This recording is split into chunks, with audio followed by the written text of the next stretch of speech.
Kita akan melihat dari kitab Ulangan pasal 24. Ini fakta yang kita harus hadapi, dan setelah acara ini selesai, kita harus berbuat sesuatu. Saudara, apa judul di perikop yang kedua mulai ayat 6 dalam Ulangan 24 ini? Ayo kita baca sama-sama.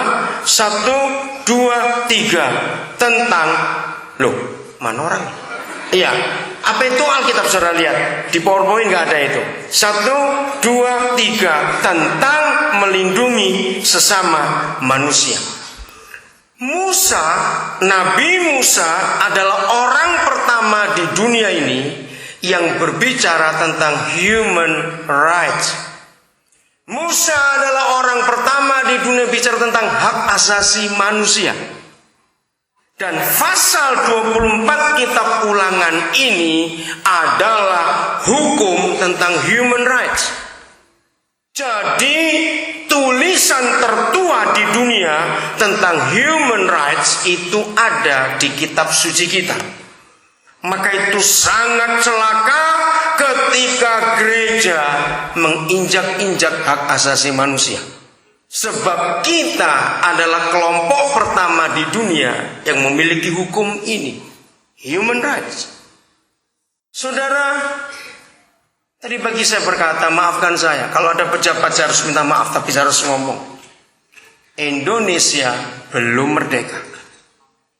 Dengarkan, Indonesia belum pernah merdeka.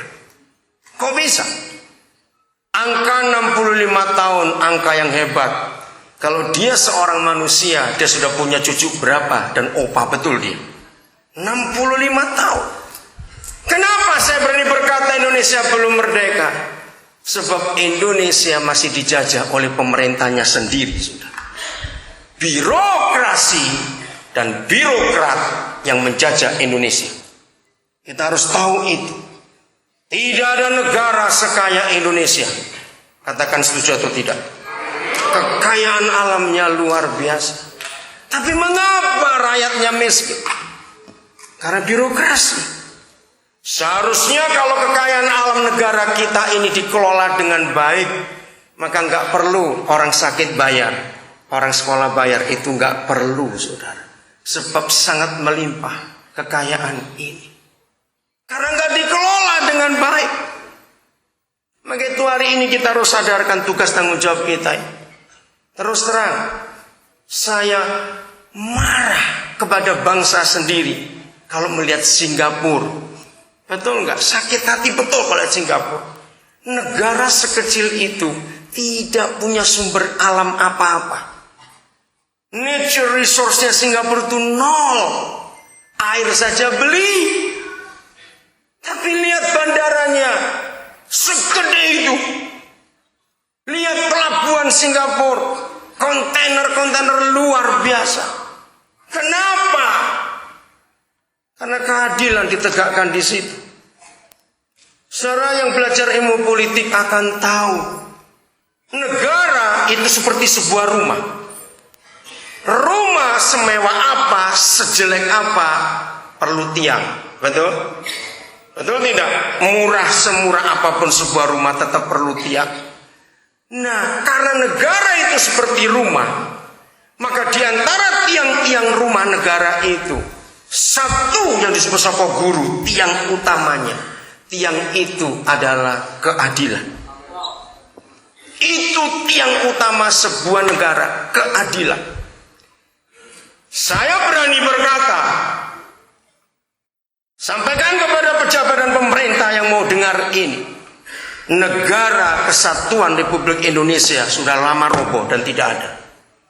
Sebab tiang utama ini sudah roboh sejak dulu. Sejak kapan? Sejak peristiwa ini. Dengarkan. Indonesia menjadi satu-satunya negara di dunia. Dengarkan, satu-satunya negara di dunia yang jaksa dan hakim bisa duduk di kursi terdakwa. Itu cuma di Indonesia.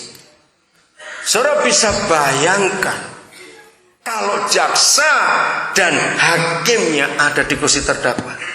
Dan lihat hari-hari ini dengan berani Yusril Maesa Mahendra menyebutkan bahwa ketua Mahkamah Agung itu sudah enggak layak. Bayangkan saudara, mau dibawa kemana negara ini? Bagi yang belum pernah ke Amerika, saya ingin cerita sedikit. Amerika negara yang cukup kuat sampai hari ini karena konstitusinya berdasarkan hukum yang benar, dan itu Alkitab. Ada 3 gedung yang sangat hebat dan sangat berwibawa buat Amerika dan dunia.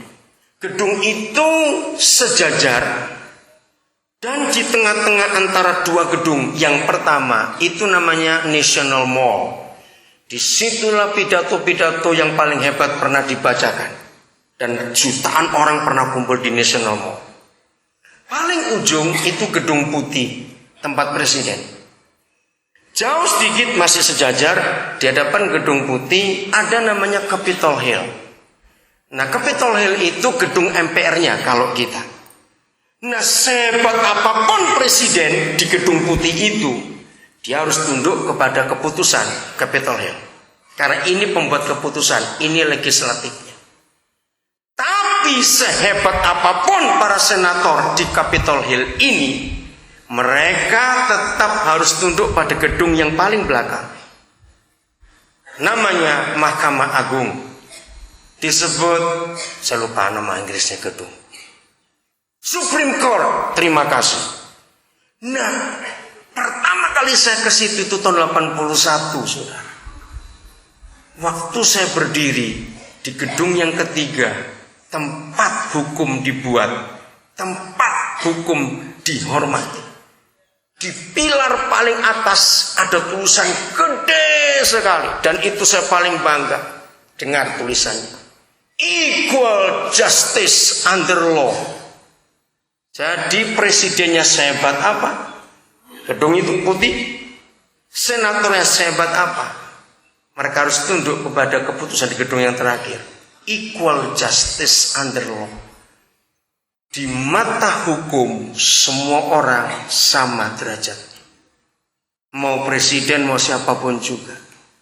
Maka itu negara itu tetap berdiri sampai hari ini.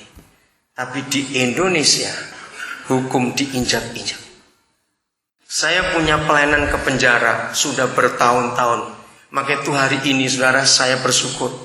Hari ini di seluruh penjara di Indonesia, pemerintah, tadi sore saya dengar beritanya, dan itu saya tunggu setiap tanggal 17 Agustus. Hari ini seluruh Indonesia narapidananya yang diberi remisi itu berjumlah 2.532 orang narapidana. Dan beberapa orang itu sedang dalam pengawasan saya untuk saya urus pembebasannya. Maka itu tiap tanggal 17 Agustus saya pasti menunggu pemerintah membebaskan. Malam nanti saya akan terima banyak SMS dari beberapa lembaga pemasyarakatan yang saya selalu punya jadwal ke situ untuk dapat laporan siapa-siapa dapat remisi dan berapa lama remisinya, hadiah kemerdekaan itu. Kenapa saya urus itu? Saudara, di semua LP, ya, lapas, lembaga pemasyarakatan, mereka di dalam itu punya kalimat yang sama. Dulu saya nggak ngerti, tapi kira sekarang saya tahu. Pak, Indonesia ini bukan Pancasila. Berani-berani kamu ngomong. Betul, Pak. Apa? Heksasila. Loh, kok bisa 6?